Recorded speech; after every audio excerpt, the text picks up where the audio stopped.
10장 10절에서 11절은 마태복음 10장 11절에서 14절에도 나오는데요. 적합한 것은 앞절의 당연하기와 같은 단어이고 충분히 좋은 가치 있는 뜻으로 종교적이나 도덕적으로 합당한 자나 존경할 만한 자가 아니라 사도들을 친절히 맞이하고 천국 복음을 가까이 받아들이는 자를 말하고요.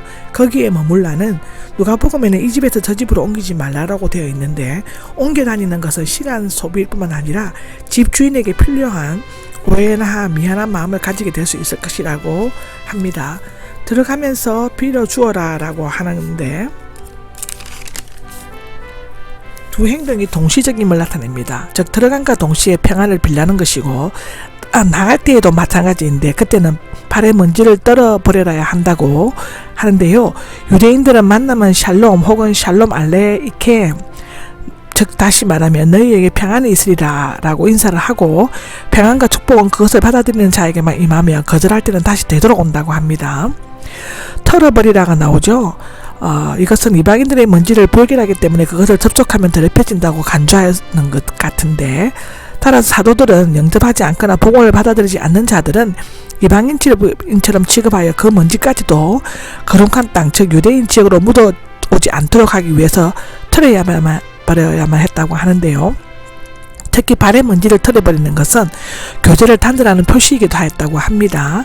또한 먼지를 털어버림으로써 자신들의 의무를 다했고 그들이 받아들이지 않았다는 증거를 삼도록 하였다고 합니다. 심판날에는 그 먼지까지도 그 사실에 대해서 증거할 것이라고 기록되어져 있습니다.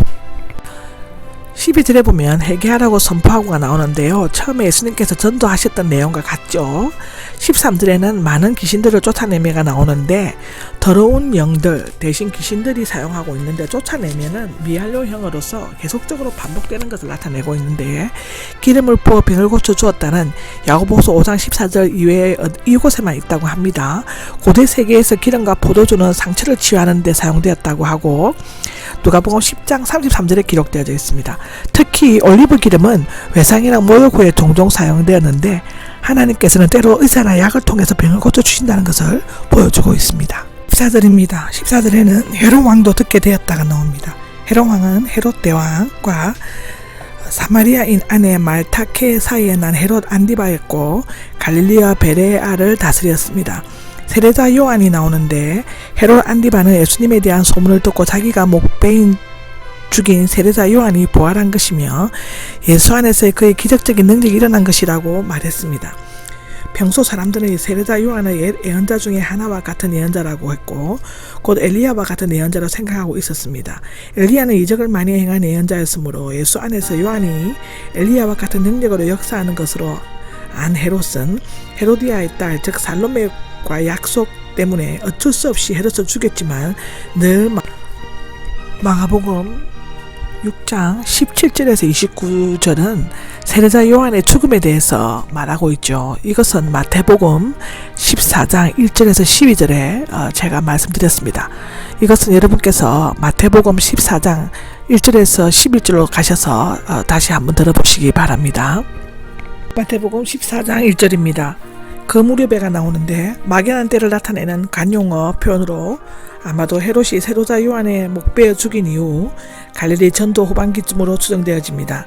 그 지방을 다스리는 영주는 네 부분으로 나누어진 한 짝, 통치와 지배 합성으로 한 지역의 4분의 1을 다스리는 통치자라는 뜻이라고 합니다. 개역 성경에는 분본왕이로 나와 있습니다. 나중에는 3분의 1, 2분의 1 또는 전 지역을 다스리는 왕을 의미하였다고 마가복음 6장 14절에는 기록하고 있습니다.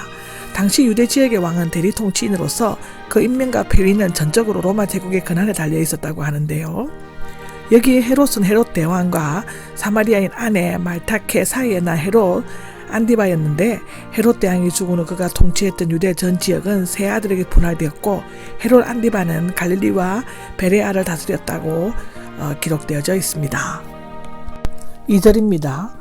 일으킴을 받은 것이다가 되어 있는데, 실제로 그는 이적 보기를 원했지만 믿지는 않았다고 누가복음 23장 8절에 기록되어져 있습니다. 처음에 헤롯은 세례자 요한이 다시 살아났다, 엘리야다, 예언자다라는 소문을 듣고 반신반의했지만 이제는 요한이 살아났다는 말을 사실로 받아들이고 있습니다. 누가복음 9장 7절에서 9절, 마가복음 6장 16절에 나옵니다. 요한이 다시 살아났다고 해서 그가 부활을 믿었다고 단정할 수는 없으나 그는 양심의 가책과 미신적인 믿음 사이에는 안절부절하는 나약하면서도 비열하고 강고한 폭군이었다고 기록되어지고 있습니다. 1절에 동생 빌립이 나옵니다. 헤롯 대왕과 제사장 시몬의 딸 마리암네 1세 사이에서 태어났으며 헤롯 대왕의 손녀이며 조카인 헤로디아 즉 헤롯 대왕과 마리암네 2세 사이에서 난 딸과 결혼하여 살로메를 낳았다고 마가복음 6장 10절에는 기록하고 있습니다. 그는 안디바와는 이복 동생으로서 어느 지역도 통치하지 않았습니다. 갈릴리 동쪽 지역을 다스렸던 빌립 2세 조카 살로메와 결혼을 했지만 그것을 구별하기 위해 빌립 2세라고 부른다고 합니다.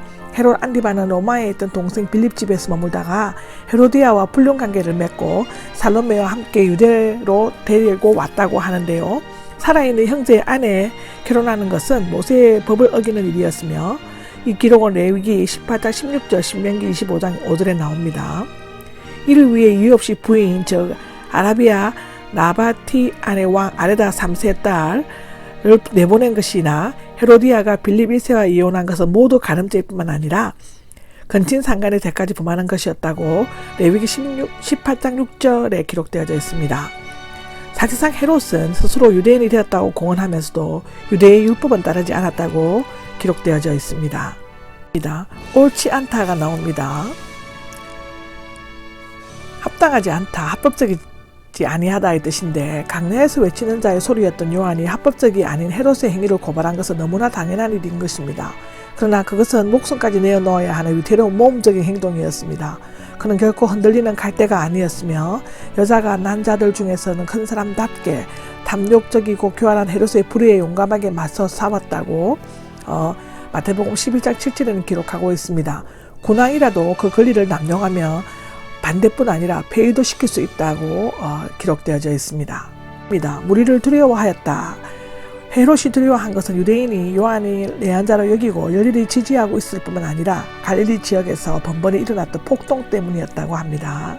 그러면 헤로디아의 딸이 나옵니다. 성경에는 이름이 나오지 않으나 요세푸스는 살로메라고 하고 언급하고 있는데 후에 이복 사촌인 헤롯 빌립 2세 즉 헤롯 대왕과 클레오파트라 사이에서 난 아들 이두레와 드라곤이 즉 갈릴리 호수 부근과 동쪽의 이방 지역을 가난하였다고 누가복음 3장 1절에는 기록하고 있습니다. 그녀가 헤롯 앞에서는 춘 춤은 바른 템포로 추는 애굽의 알매와 같은 것으로 유대 사이에서는 결코 용납될 수 없는 엄탕하고 간능적인 춤이었다고 기록되어져 있습니다. 왕족의 천한 신분의 여자들이 춤을 추는 것을 헤로디아가 사전에 철저하게 음모로 꾸미려고 준비했음을 암시한다고 기록합니다. 보면 맹세하며 약속하였다가 나오는데 맹세함으로 고백하였답니다. 반복적으로 다짐하여 공언하였다는 뜻입니다. 복수형은 여러 번 반복하고 강조하는 것을 나타내고 있는데 순간적인 쾌락과 무분별한 판단력이 예언자를 죽이는 끔찍한 죄를 저지르게 되었다고 합니다. 8절입니다. 쟁반이 나옵니다. 크게 쓴 고기를 나르는 큰 쟁반이나 넓은 접시를 말하는데요. 아마도 쟁반 위에 담아 달라는 것은 살로메가 어머니의 지시 없이 생각해낸 끔찍한 재회안이었을 것입니다. 엄탕한 어머니와 방탕한 딸이 연출한 피해의 복수극은 기쁜 생일 연애를 피비린내나는 무서운 공포의 현장으로 바꾸어 놓았다고 합니다. 여기로가 나오는데 바로 이곳에서의 뜻으로 살로메는 어머니가 시켰던 대로 가르침을 받아 부추김을 받아 요한의 머리를 여기로 가져다 달라고 하였다고 하는데 여기에는 혹시 형을 늦추게 될까봐 모든 증인들이 보는 앞에서 즉시 시행해 달라는 강교한 뜻이 담겨 있었습니다. 아마도 헤로디아와 살로메는 그 시체를 봄으로써 형이 집행된 것을 눈으로 직접 확인하고 복수심을 더욱 크게 만족시키려 했을 것입니다. 실제로 헤로디아는 뾰족한 바늘로 피투성이가 된 요한의 혀를 사정없이 찔렀다고 기록되어졌다 합니다. 9절에 보면 왕은 괴로웠지만이 나옵니다. 물론 양심의 가책 때문에 괴로워했을 수도 있지만 그것보다는 거룩하고 어려운 사람을 알고 있는 요한이 어떤 기적적인 행력으로 자신을 해치는 일을 하지 않을까 또는 이 일 때문에 백성들이 폭동을 일으키지 않을까 걱정하는 마음에 갈피를 잡지 못했다고 하는데요. 함께 식사하는 사람들이 나오는데 마가복음에 보면 고위 관리들과 천부장들과 갈릴리의 유지들로 되어 있는데 아마도 그들 중에는 바리새인을 비롯한 종교 지도자가 있었을 것입니다. 그들은 이 포악한 군주가 눈앞에서 행하고 있는 불의한 행동에 대해 마땅히 충고하고 헤로디아의 악랄한 행동을 제지해야만 했습니다. 그러나 그들은 두려움과 아부 때문에 눈치를 보며 침묵하다가 스스로 비겁한 악의 동조자가 되고 말았습니다. 에 보면 목을 베게 하였다가 나오는데 그는 약자의 전형이었습니다. 미련한 맹세를 지키기 위해 큰 율법을 범했고 자기의 가오를 시인하기에 너무 약하여 큰 죄를 범하였습니다. 그는 여인의 할을 도덕률보다 더 무서워했고 손님들의 비난을 양심의 목소리보다 더 두려워했으며 옳은 것을 보면서도 악을 고집하였습니다. 그는 요한을 목베게 한 후 전처의 아버지인 나바티안의 아레다 왕과의 싸움에서 패배했지만 로마군의 도움으로 간신히 목숨을 건졌다고 고린도후서 11장 32절에는 기록하고 있습니다. 그 빌립이세 즉 살로메와 결혼한 아들이 없이 34년 내에 죽었는데 뒤를 이어 헤롯 아그리빠가 왕이 되자 헤로디아는 질투심이 생겨 남편을 로마로 급히 보냈지만 먼저 아라글리빠가 사자를 보내어 헤롯 안디바가 반란을 깨한다고 보고하였습니다. 이것은 사도행전 12장 23절에 나옵니다. 그는 유대에 도착하는 즉시 영토와 재산을 다 빼앗기고 헤로디아와 함께 프랑스 리옹으로 기항을 갔다가 거기서 죽었습니다. 한편 살로메는 빙판 위에 넘어져 날카로운 얼음에 목이 찔려 죽었다고 하는데 역사는 칼을 쓰는 자가 칼로 망하고 악을 행하는 자는 심판을 받는다는 말씀이 영원한 진리임을 엄숙히 성경은 증언하고 있습니다. 아멘. 입니다. 장사 지내고는이 나옵니다. 요한의 시신은 머리 없이 어느 곳엔가 유대, 광야, 시리아, 이란 등의 설이 있습니다만은 장사되었지만 그의 이름은 성경과 사람 이름들에 계속 남아 있습니다. 그러나 지금 헤롯이나 헤로디아라는 이름을 쓰는 사람은 거의 찾아볼 수가 없습니다. 알려드렸다가 나오는데 우리는 모든 일을 예수님께 알려드려야만 합니다. 그에게는 위로와 힘이 있고 도움과 해석이 있습니다. 누가복음 24장 26절에 나오죠. 성공뿐만 아니라 실패도 다 알려드려야 한다고 합니다. 그래야 격려가 있고 지혜와 소망이 있다고 성경은 기록하고 있습니다. 13절에는 들으시고가 나오는데 예수님께서 들으시고가 나오죠. 이 말은 예수님께서 요한이 죽임을 당했다는 소식을 들으신 것이 아니라 헤롯이 예수님에 대해 세례 요한이 죽은 자 가운데서 일으켜진 것이다 라고 말한 것을 들으셨다는 것입니다. 왜냐하면 3절에서 12절 사건은 지나간 일에 대해 보충하는 설명으로 삽입된 것에 지나지 않았기 때문이라고 합니다. 14절에는 불쌍히 여기시고가 나오는데 몸의 내장을 나타내는 말에서 유래되었다고 합니다.